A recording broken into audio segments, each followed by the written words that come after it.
I'm Joe and you're watching Tips from the Professionals.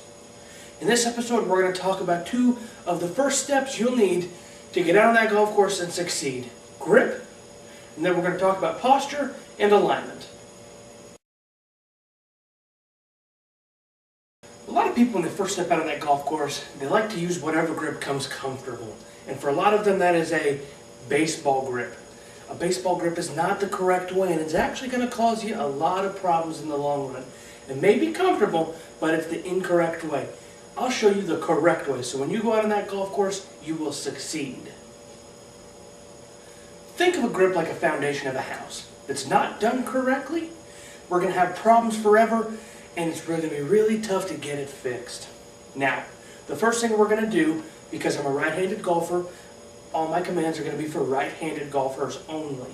If you're left-handed, take all my commands and just flip them over. First thing we're going to do is we're going to put out our left hand like we're getting ready to shake a hand. The first thing that's going to touch the club is going to be the area in between my pinky finger and my palm. It is actually going to grip the club first, just below the butt of the grip. So I'm going to take my pinky finger and the bottom of my palm and grip the club, and go ahead and grip with the rest of my fingers minus the thumb. Now on my left hand I have all my fingers placed on the grip minus my thumb. I'm going to take my thumb and place it just off to the right of the grip, just on top of my index finger. Whenever you have your whole left hand on the club, it's going to look like this. Now we have to decide what kind of grip do we want to have. Once again, it's all about comfort. The interlock grip is where, while holding the club, our index finger of our left hand interlocks in between our pinky and ring finger of our right hand, like that. Also what's known as the overlap. The overlap is where our pinky finger of our right hand actually overlaps in between the index finger and the middle finger of our left hand. I'm going to use the interlock grip because that's more comfortable for me. So, we have our left hand on the club. Now for the interlock, all we're going to do is stick out our index finger of our left hand and place it in between our pinky and ring finger of our right hand. After we have our index finger of our left hand interlocked, we're going to go ahead and place all of our palm and all of our fingers onto the club.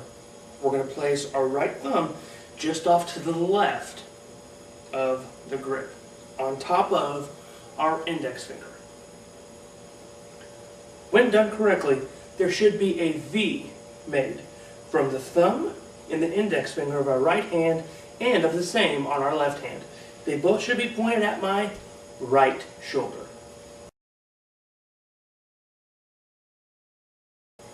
Now let's take a look at posture and alignment. For an iron shot, we're going to go ahead and start with our feet shoulder width apart. For a driver, we're going to go at about 6 to 8 inches wider than shoulder width. Now I'm going to demonstrate an iron shot and an iron posture and alignment. Now with either one of them, we're going to start off with our knees slightly bent in an athletic stance. After we've got our knees bent in the athletic stance, we're going to want to bend from the hips. We're bend from the hips. We're not going to bend our knees anymore. We're not going to bend our back. We're going to bend from the hip. We're going to bend from the hip, pushing our rear end out, keeping our back straight. I'm now going to show you the correct footwork and the correct ball placement for a drive. We're going to go ahead and place the ball and set up our stance. Once again, 6 inches wider than shoulder width apart. The ball needs to be just on the inside of our left foot. Grip-wise, the butt of our grip needs to be about 2 fists from our growing area. That is correct right there. Keep in mind, you need to have your back straight, your rear end out, and your knees bent. As the loft of the club increases, the ball should move more towards the middle of your stance, and your stance should narrow just slightly. For this 5-iron, the ball is going to be just to the left of the middle of my feet. My stance is going to be right at shoulder width apart. For this 5-iron, I'm going to go ahead and set the butt of the grip just about 1.5 fists away from my growing area. And for this wedge, I'm going to have the ball a little bit shaded more towards the right side of my stance with my feet a lot narrower now than they were before. And as this club shortens, the closer it's going to be my growing area. This wedge is going to be about 1.25 fist away from my growing area.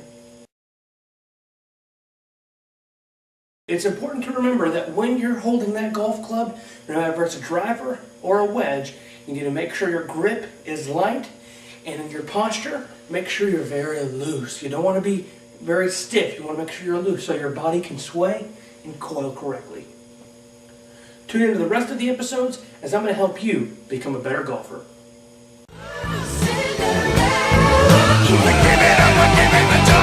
Give it up, give it up.